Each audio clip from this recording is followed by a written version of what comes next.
गई जिसे उसके माता पिता लेबनान से, जो कि उसका घरेलू देश है, अमेरिका लेकर आए थे, जिसने अमेरिका में पढ़ाई की, स्पष्ट रूप से समझदार है, टेक्सास में यूनिवर्सिटी गई, इतिहास की पढ़ाई की। आखिर तुम इस पोर्न इंडस्ट्री में कैसे आ गई? मुझे नहीं लगता कि कम आत्मसम्मान किसी के साथ भेदभाव करता है।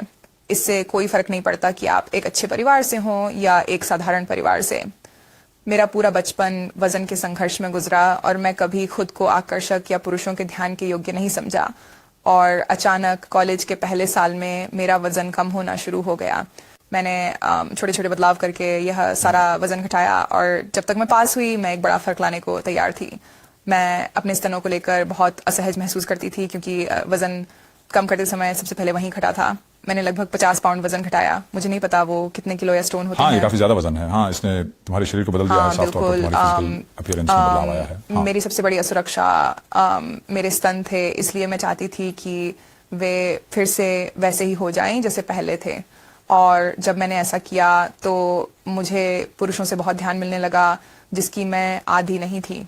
मुझे लगा कि अगर मैं इसे नहीं पकड़ूंगी और किसी तरह मैंने वो सब किया जो मुझसे कहा गया था या मुझसे उम्मीद की गई थी, वरना वो सब खत्म हो जाता। और जब मैंने पहली बार वो प्रशंसा और तारीफें पाना शुरू किया तो मुझे वैसा महसूस नहीं होना था कि वो चली जाए।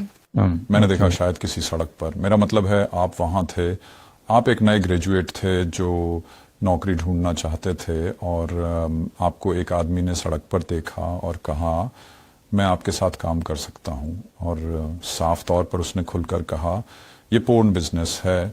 आप में ऐसा क्या था जो भागने के बजाय इसकी ओर खींचा गया? वो ऐसा नहीं था, ऐसा नहीं हुआ था। ये बस ये नहीं था कि अरे पोर्न करने आओगी, वो ज्यादा ऐसा था ओह तुम खूबसूरत हो, क्या तुम मॉडलिंग करना चाहोगी, ओह आपका शरीर बहुत अच्छा है, मुझे लगा आप मॉडलिंग में अच्छी रहोगी, ऐसी बातें। और जब मैंने स्टूडियो का दौरा किया तो पता चला वहाँ बड़ा सम्मानजनक माहौल था, बहुत ही सुंदर जगह थी वो। मियामी में, डोराल फ्लोरिडा में था। वहाँ सब कुछ साफ था, वहाँ काम करने वाले सब लोग अच्छे थे, सभी की क्यूबिकल्स पे बड़ी फोटो से सजी हुई थी। मतलब कुछ भी गलत ऐसा नहीं था जो मुझे असेस करे ऑफिस में।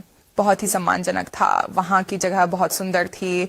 वह मियामी, डोरल, फ्लोरिडा में था, बिल्कुल साफ सुथरा था। वहाँ काम करने वाले सब लोग अच्छे थे, सभी के क्यूबिकल्स में परिवार की फोटोज सजी हुई थी। कोई भी गड़बड़ या ऐसी कोई बात नहीं थी जिससे मुझे असहज महसूस हुआ हो। और जब मैं पहली बार वहां गया, वह पहली बार नहीं था जब मैंने एक पोर्न मूवी में काम किया था। ये दूसरी बार थी। हाँ, पहली बार ज्यादा ये था कि क्या तुम ये करना चाहती हो, जैसे कागजात पर हस्ताक्षर करो वगैरह वगैरह। तो ये लोग आपको साफ साफ सिर्फ एक पैसे कमाने की मशीन की तरह देखते थे। बिल्कुल। लेकिन फिर भी आपके पास कोई सलाहकार नहीं थे, आपके पास कोई वकील नहीं था, आपके पास कुछ भी नहीं था। कौन सा 21 साल का युवक वकील रखता है पेशी के लिए?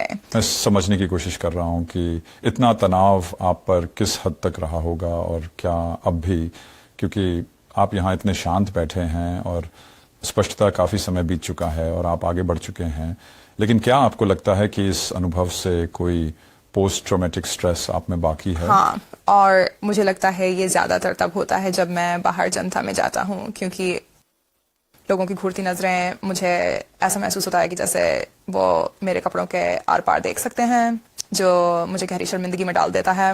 मुझे ऐसा लगता है कि मेरी निजता का सारा हक खो गया है, जो सच भी है, क्योंकि गूगल सर्च करते ही मैं सबके सामने हूँ। और भी वो तस्वीरें आप मिटा नहीं सकते। ये भले ही आपके लिए बहुत निजी हो, लेकिन आपको यह हक नहीं है कि आप उन्हें दुनिया भर के लोगों की नजरों से हटा सकें। हाँ बिल्कुल। ये बहुत कठिन है। हाँ, और बिल्कुल है। मैं बस सोच रहा हूँ, ये मेरा मतलब है ये कहानी आपकी है, लेकिन सच कहूँ तो ये अन्य पोर्न अभिनेताओं और अभिनेत्रियों की कहानी भी है। मुझे ईमानदारी से हाल ही में वो देखने को मिला जब साक्षात्कार बाहर आया और लोग संपर्क करने लगे और सारे ईमेल आते हैं, मेरे मैनेजर उन्हें देखते हैं और जब उन्हें ऐसी चीजें मिलती हैं वो उन्हें फिल्टर करके मुझे भेज देते हैं।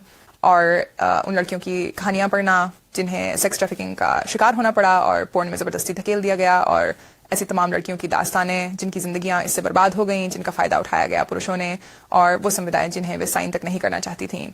मुझे लगता है कि ठीक है, शायद ये अच्छा हुआ कि मैंने बातचीत शुरू की और मैंने इस साक्षात्कार को पोस्ट किया और अब जोर से बोल रहा हूँ, क्योंकि दूसरे लोग भी ऐसा ही महसूस करते हैं। भले ही वे इतने गहरे स्तर पर ना समझ पाए, जैसे कि पोर्न करना, वे इस बात से संबंधित महसूस कर सकते हैं कि असुरक्षित महसूस करना और किसी ऐसी चीज के लिए दबाव में आकर करना जिसे वो करना नहीं चाहते थे। आपने इस्लामिक हेडस्कार्फ पहन रखा था, जिसे आमतौर पर हिजाब कहा जाता है, और फिर जाहिर है उसके बाद एक तरह का सेक्स सीन बन गया। आपको तो पता ही होगा कि ये कितना उकसाऊ था। मैंने उनसे शब्दशः कहा था, तुम लोग मुझे मार डालोगे। और उन्होंने कहा, वे बस हंस दिए। तब आपने ये क्यों नहीं कहा कि मैं ये नहीं करूँ? धमकी, मैं डरा हुआ था। मुझे पता था कि अगर मैं मना कर दूं तो वे जबरदस्ती नहीं करेंगे। उस समय वह बलात्कार है का कोई भी तुम्हें जबरदस्ती सेक्स के लिए मजबूर नहीं करेगा, पर फिर भी मैं डरा हुआ था। क्या आपने कभी महसूस किया है रेस्टोरेंट में जब खाना ठीक ना हो और वेटर पूछे कि सब कुछ कैसा है, तो बोलने में डर नहीं पर घबराहट होती है। मैं धमकी महसूस कर रहा था, मैं घबराया हुआ था। हम बहुत सारे लोगों का इंटरव्यू करते हैं और उनमें से कई मध्य उम्र के या उससे बड़े होते हैं। स्टूडियो में किसी का होना जो केवल 26 साल का है, ये वाकई में शानदार है।